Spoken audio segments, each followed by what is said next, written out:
please give a warm Star Wars Galactic Night welcome to Warwick Davis.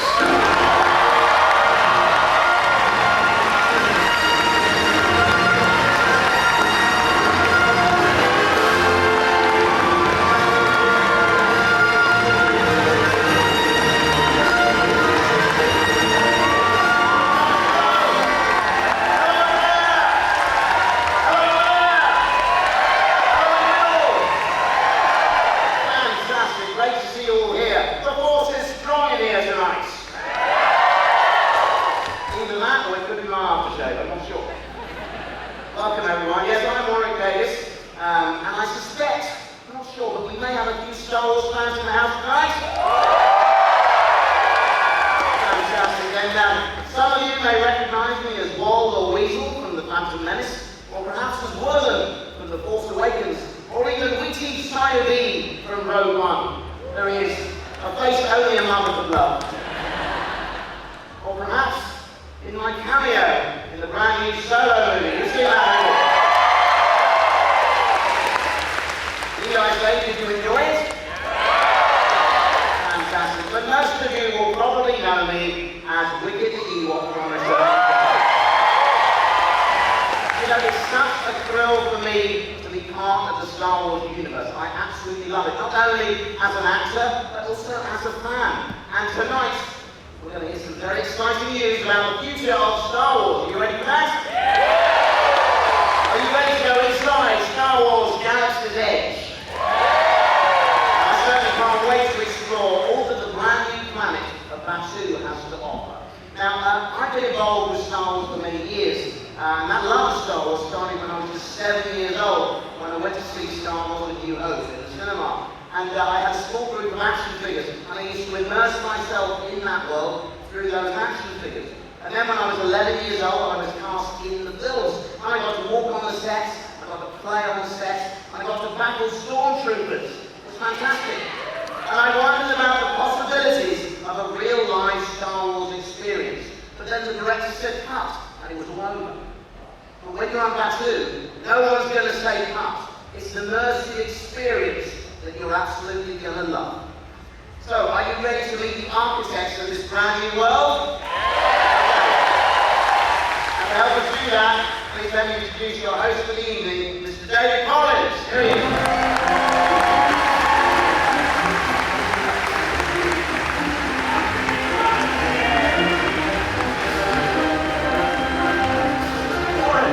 Welcome, David. Great to see you. Nice to see you as well, sir. And congratulations on your part in Solo: A Star Wars Story. Thank you very much. I know it's been delightful hearing people's reactions to me being part of this movie once again. I managed to sneak into all the films, but funny enough, people just noticed me as Weasel in the movie, but I have contributed, I'll use it for me to say, to a few other characters in the movie that nobody's spotted yet. Well, I have to tell you, and I don't want to give anything away. How many of you have seen Solo already? Well, for just a few of you that haven't, I won't give anything away when I say this, but when you were revealed, I was at the premiere, everyone in the audience cheered. Oh, thank you. There wouldn't be a Star Wars movie without Warwick Davis. Fantastic. Thank you very much. Thank Right, you. everyone? Listen, we're all going to have a great time here at Galactic Nights. You're going to learn loads now in this panel. But David, I've got to go because I'm going to prepare tonight's big spectacular finale. Okay, so I'm off to get things ready for that. Okay? Well, we'll be sure to be there. Good luck. I'll All see you later. right, see you, Warwick. Warwick Davis, ladies and gentlemen.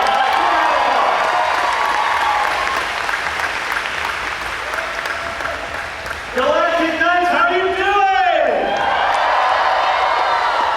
I am so excited to be here. My name is David Collins. I'm the sound editor of Yesterday Skywalker Sound and a voiceover actor in new movies. And I'm also, like you, a huge Star Wars fan. How many of you were here at Galactic Nights in December? Anybody? Okay, we got a little taste of what's to come inside Galaxy's Edge next year when it arrives here at Walt Disney World Hollywood Studios.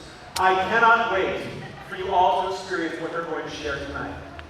Tonight, we are going to reveal a few new things about Galaxy's Edge. I just cannot wait. I get to go to Imagineering and sit in these meetings and I go, oh man, people are going to go nuts over that. And even some things that I haven't heard yet, we're going to talk about tonight. It's like we're all going to be honorary Imagineers sitting at a meeting with this golden opportunity to be like a fly on the wall as the creators of Galaxy's Edge. I wanted to call it Batu. Batu, what a cool planet name. The creators of Batu get to discuss their process and what we all get to experience next year. You guys ready? Come on, are you ready to get here to the right backstage? Ready? All right, well, let's give a warm welcome to Imagineers Eric, John, Margaret, and Scott from Walt Disney Imagineering. Come on stage.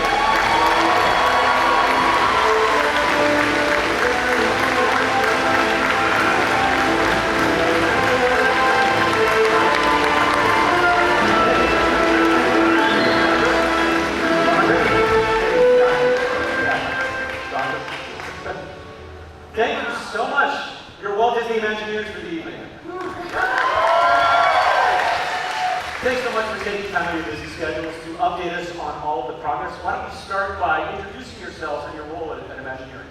My name is Eric Baker. I'm the creative director in charge of the thousands of pieces of props and set dressing that will be bringing this world to life. I'm John Georges, executive producer of Star Wars Galaxy's Edge here at Disney's Hollywood Studios. I've been at Imagineering for over 30 years, and it's actually, thank you. It's amazing because I actually worked on the original Disney MGM studios, so it's so fantastic to be back and being part of this transformation. Fantastic. Hi everyone, I'm Margaret Harrison and I'm the managing story editor to help tell the stories for the Star Wars portfolio. So for all our parks, resorts, cruise lines, I work very closely with our team and Lucasfilm to develop and create those stories. What a cool job. You tell Star Wars stories for a living. Yes, I do. It is a dream job, I have to say. That's a good opening line at a party. Did you think you'd be doing that? No, I would not expect it at all. But you know what? I would not imagine doing anything else right now. This is truly a dream job. Good, because that's your job.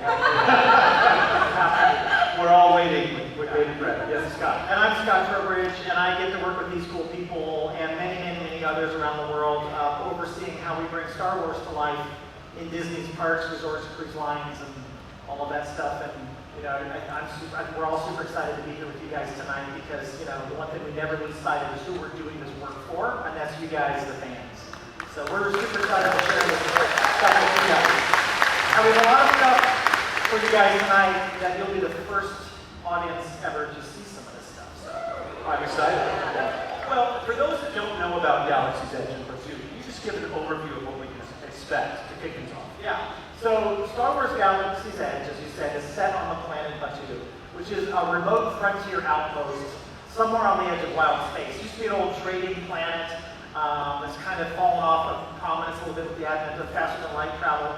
So which made it a perfect home for those who didn't want to be on the mainstream path, right? So the smugglers, the bounty hunters, the rogue adventurers looking to crew up for some not quite above board mission. It's all the interesting people. And it's Perfect for our guests, right? yeah, it's perfect for our guests because it's the stepping off point for our Star Wars story, right? And this is a place that is specifically made for you guys to explore and discover and find your Star Wars story. And that can be anything from whether you're just kind of like walking through the markets and this exotic trading port and kind of like taking advantage of the unique things that are there, whether it be some of the food and beverages, the fruit offerings, the treats from across the galaxy that you might find there, or some of the objects that are only available on this planet, some of the artisanally crafted products, the toys and jewelry and things like that that you'll only be able to find on this planet that have come from all across the galaxy, because it is a spaceport. Right? And as a spaceport, that means there are spaceships, including, anybody recognize this one? Yeah. Some people call it like a flying hunk of garbage. I think it's got a special je ne sais quoi about it. I don't know. But yeah, so the Millennium Falcon, fastest ship in the galaxy, we're going to find that there. It is the stepping off point for one of our big anchor attraction experiences, which puts you in the cockpit behind the controls, you and your flight crew, literally taking control of the Falcon on a mission. Or, not everything is a fun joyride. Our other big anchor attraction experience, which we'll hear a little bit more about tonight, puts you in the middle of a battle between the First Order and the Resistance. It is an epic experience, bringing all of the epicness of Star Wars to life. So a lot of stuff to be part of Star Wars Galaxy's Edge. That is a lot to take in. That already sounds like just an incredible amount of great Star Wars to experience when it comes to Hollywood Studios. But it is the biggest project we've ever done. It's the single largest land expansion that we've ever done. But we think Star Wars deserves the single biggest project. What do you think? I think so. Well, how many of you have seen it? You can actually see it under construction, or just the top of it. Have you seen it over there? You all seen it under construction? Well, we're just all so curious. I'm going to peek over the fence. Where are we at today? May of 2018. How's it going? It is progressing rapidly. I think our team is just always in awe. Every time we walk the site, 14 acres is huge. And you walk and walk and walk, and you just see all this tremendous progress. In fact, I think we have a video of the site. Would you guys be interested in seeing that? This was very recent aerial footage that was shot. You can really start to see the rockwork spires soaring into the sky above the land.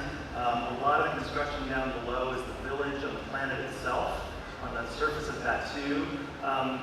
Again, it's really just the massive scope and scale of all this, and the hundreds of people that are coming in every day passionately doing this work tirelessly, and are actually as excited as all of you are to get it done and live their own Star Wars adventures too.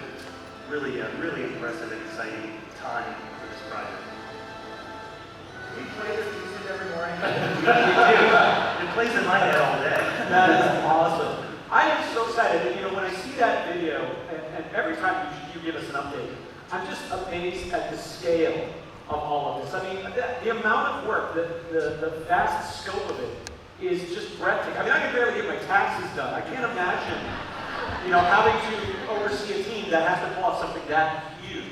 Well, we may be able to help you with that because, as John said, it's a huge team. Globally, we have about 5,000 people that are working on this. Wow. If you think about the groups here in Orlando and when I say globally, I literally mean all over the world. The great thing about when you call someone and say, hi, I'm calling from Imagineering and I want to talk about Star Wars, there's nobody who doesn't take that phone call. Which is great, because that means we get to pull in the very best people and companies and experts from across the globe to help us make this, whether that is story expertise or design expertise or movie production expertise or practical fabrication of giant epic sets or technology development. We literally have stuff happening across the globe with the best people. Doing this with the kind of authenticity and the attention to detail that I think you guys are hoping for, and we're definitely committed to, requires us to really just reach out to the people who can make the best Star Wars. Now, when you say all, can you give us an example? Yeah. For example. Well, maybe we should start where kind of Star Wars production started, and that's in the UK. So right alongside the movie production crews when we're making our new films, we are also making content for Star Wars Galaxy's Edge. So right there at Pinewood Studios with the same, making special effects, costumes, production folks, working right alongside all the key talent that you would expect us to be working with to help bring Star Wars Galaxy's Edge to life. Because nobody puts Star Wars on screen better than that group of folks. So we're tapping into those folks. Now, the thing with that is, I sometimes wish all we had to worry about was putting it on screens. But that's not what we're doing. No. We're bringing it to life for reals. That's right, because you're not just putting it on a camera on one angle. You have to make a 360 real. And so that so you can believe you're fully immersed in Star Wars. So that means we go literally to fabrication shops and experts that have the capability to build the size and scale of stuff that we need for this. So it's all over the map. Okay, that's the second time you've mentioned size and scale. Are you guys picking up on this? Can you give us an example of size and scale? What do you mean by that? You mentioned something epic. Well, John actually shared with me earlier this week a photo that I thought was really, really cool of some work that we're actually doing in Asia, that he's overseeing in Asia, which I thought we could share with you guys. And I think a lot of people in the audience tonight maybe have heard a rumor about us building some AT-ATs, but we are actually building AT-ATs, full-size AT-ATs. They're building AT-ATs. We are full-size. Right over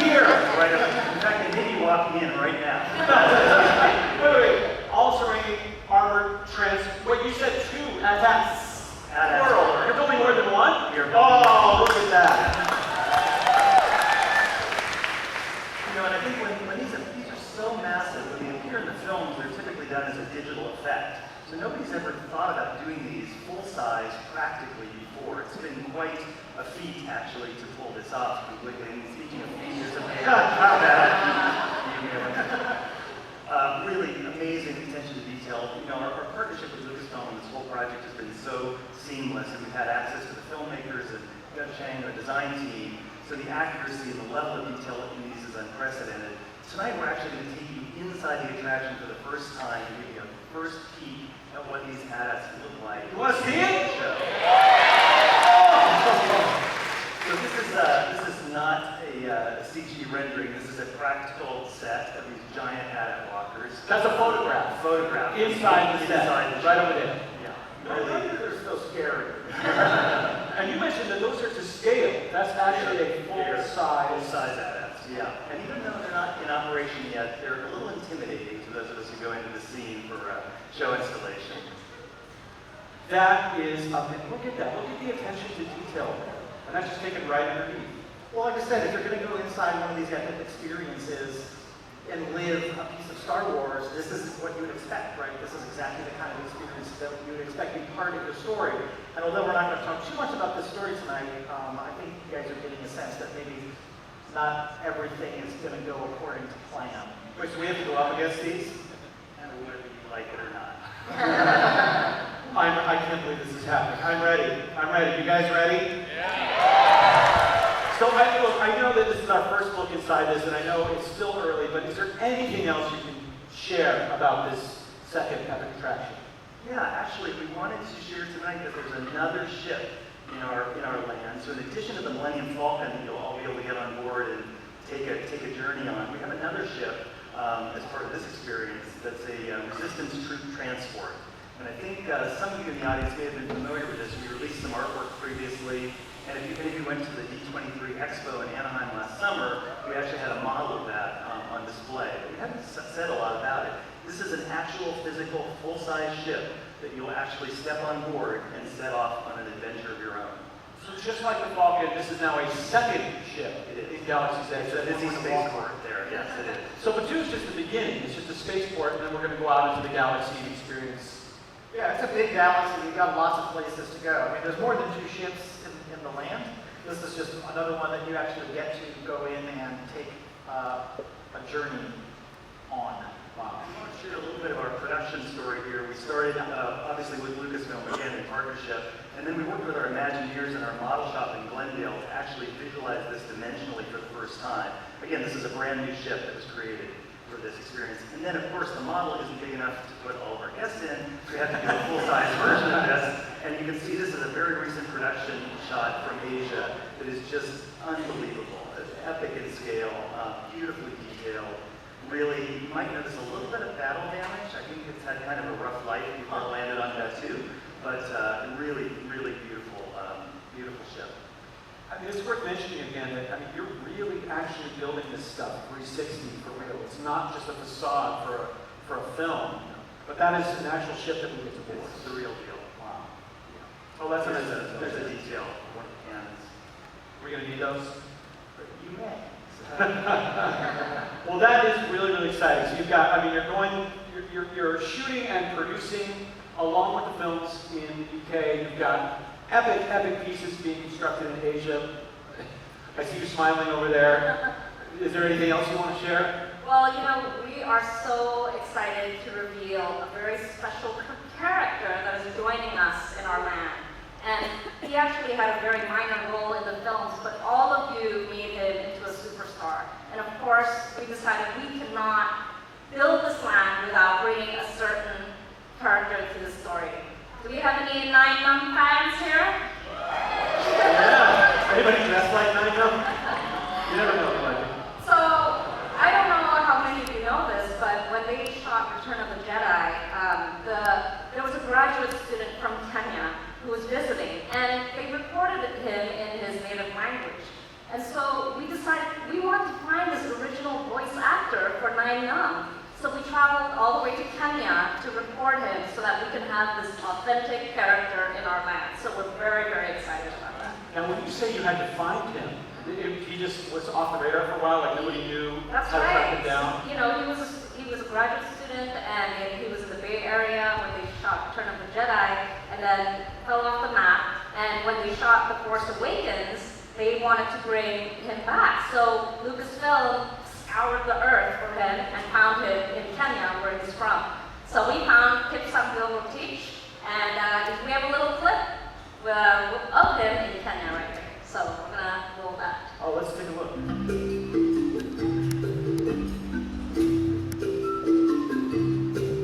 My name is Kipsang bin Rotich. I'm from Baringo County in the Rift Valley. I got a surprise contract by mail telling me that I've been nominated for a voice by Lucasfilm, and I was selected to be the voice of Lineup in the Star Wars. That was the beginning. Until now, I got that surprise that I was being wanted again to be a voice of Lineup. My real nephew called me and he said, "Uncle, you know you're wanted in America." He told me to check on the internet. Many people depositing themselves as if they were Lineup. So there are over 1,000 people who are claiming to be me.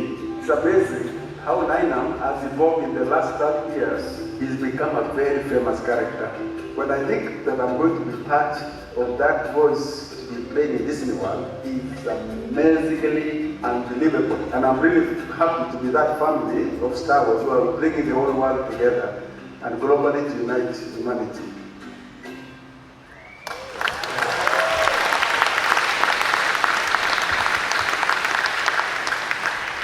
What's great about that video, but even beyond Galaxy's Edge, as a Star Wars fan, I mean, I've never seen anything like that, and I've certainly never been able to put his face to that voice, and it's such a great story.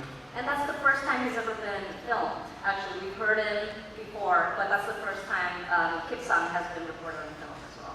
That's really, really exciting. But that's what we have to do, right? I mean, for you guys, if we're going to have a character like that, we have to do it with the level of authenticity. We have to do it as well as we can, again, because we're constantly reminded of what you guys are all hoping that we're doing. We think this is, we're happy to go, but we're not happy. It's kind of a pain in the butt, frankly.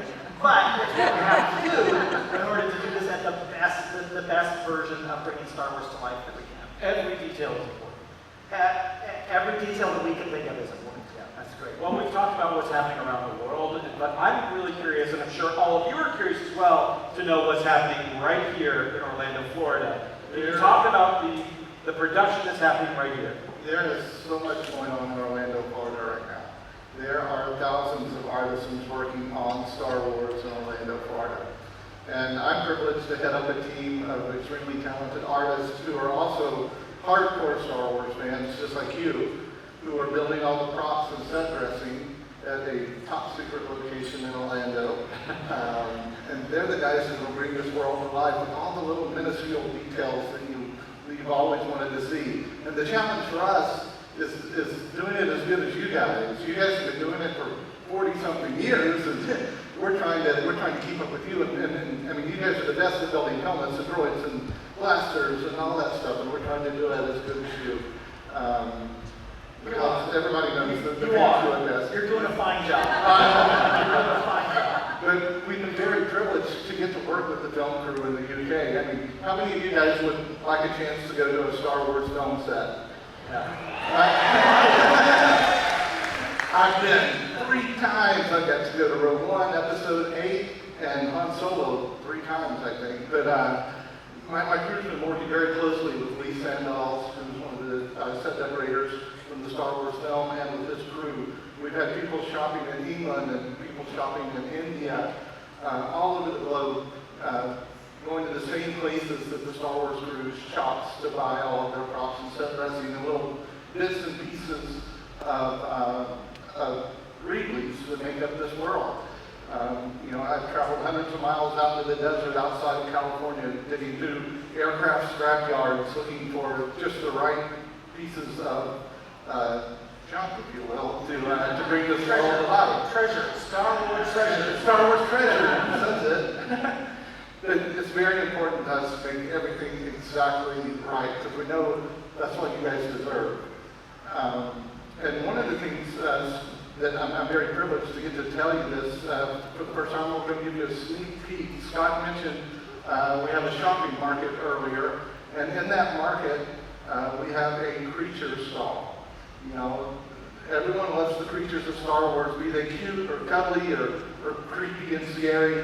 You'll get to see them all at this place. The creatures they'll come to life, and you'll get to take one home with you if you're lucky. Right now, our artisans are focusing on bringing these creatures to life, and a lot of the creatures that we're doing have never existed before outside of the literature or an animated series. So for the first time, we're getting to bring these characters to life, and we're working with Doug Chang, which is an honor for all of our artists to get to be directed by Doug and have his input on the work that we're doing. We're very lucky to have him working with us, but for the first time you'll see these creatures coming to life that have only existed in print before or existed in an animated series, for instance. How many of you know the Lost Cats?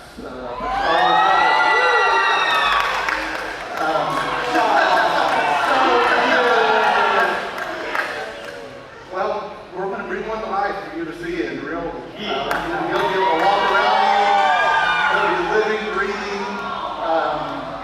This is a sculpt that we're working on right now, and this is very early on in the process. This is one of the first reviews we did with Doug of the creature. But this is the kind of detail and the kind of love we're putting into everything we're doing.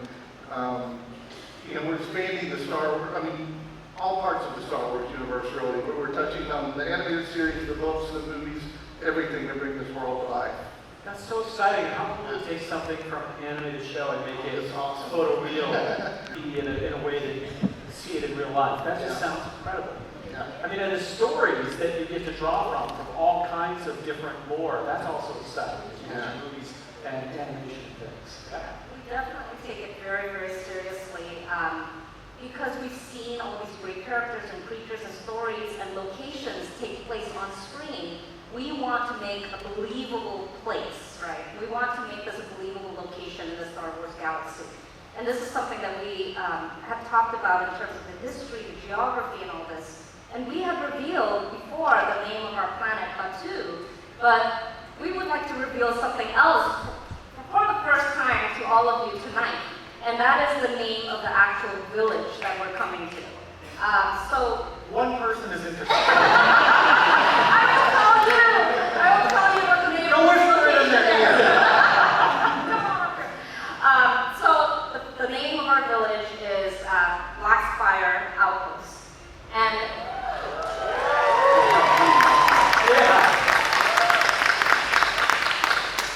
And there's a reason why we call it that. There are thousands and thousands of years ago, we imagined that there was these tall, towering ancient trees that overlooked the river valleys here. And over the years, these trees eroded and petrified and became these unique rock formations. And this, as the planet became more of a minor crossroads for trade, people would stop by and actually know this planet as the place for these spires. But there was one particular spire that's located centrally in the village. And this particular spire was more unique and more blacker than all the rest. And it became a wayfinding for all of the travelers, all the smugglers and bounty hunters who came by and said, I'll meet you at the Black Spire. So it became this very infamous location. And this is the location where your adventures begin. Yeah. So we're seeing a Blackspire Outpost. And we wanted you guys to hear that first. That is really, really awesome. So that's one of the things that we see under construction there is that Black Spire. Yes, that's right. We have a lot of these spires. You can see that a lot of these cult formations happening right now. But then when you come closer and when you do enter into the village, there is one particular spire that has really not only become an iconic landmark to the people who live on Black Spire, but it's really become the heart of the outpost. I swear, I don't know if you feel the same way, but I sit up here and I think sometimes, I can't believe this is happening.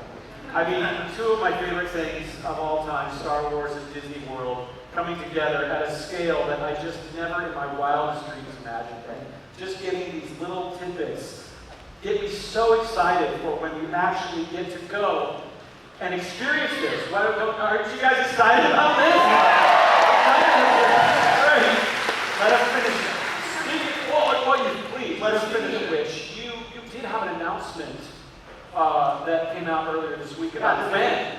Yeah, we got a little bit more, gave a little bit more detail about when we would be opening on both the Disneyland version and also right here at Disney Hollywood Studios. We talked about, we actually shared a fun new, some imagery of Black Spire Outpost, as Margaret just said, and instead of me just saying it, I thought maybe we could run that little video clip again. You guys want to see that? Yeah, let's see it. Another view of Black Spire Outpost.